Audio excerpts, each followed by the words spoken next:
how I got into office. And since then, we've really been trying to push the envelope on really doing what is right and what the community calls for, and to partner with organizers on the ground to show what's really possible. And so for my first few years on council, we made the ask of trying to reduce the growth of the police budget just by a little bit, to invest in other services in the community. Because in Austin, just like most other cities, the vast majority of our budget goes to incarceration and policing and not to community solutions. But we could never quite get there.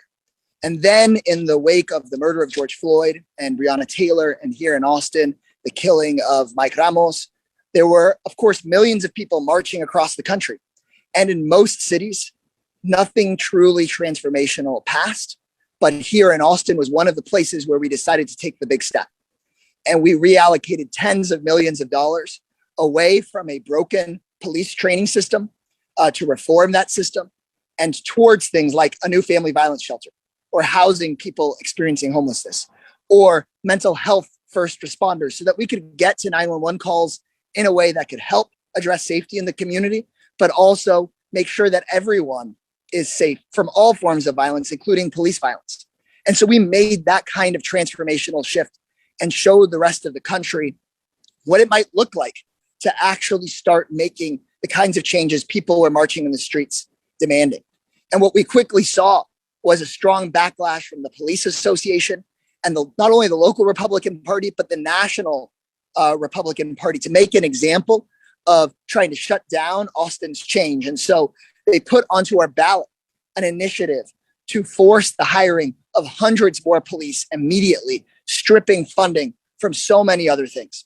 And we actually mounted a really powerful campaign that linked our revolution and people from the Bernie Sanders campaign and DSA alongside traditional labor unions, alongside our firefighters and our medics, alongside environmentalists, alongside the entire Democratic Party and all of the components of the Democratic Party, our neighborhoods, and everybody linked arm in arm to say no.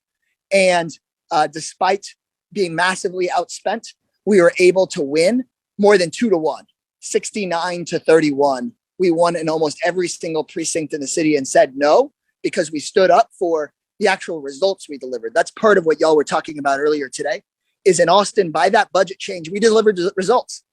Austin is the biggest city in the country where if you call 911 today, you hear back, do you need fire, EMS, police, or mental health? And we could actually send mental health first responders to a 911 call. We have people who are experiencing family violence who have a bed tonight away from that violence because of that shift of funds that we made.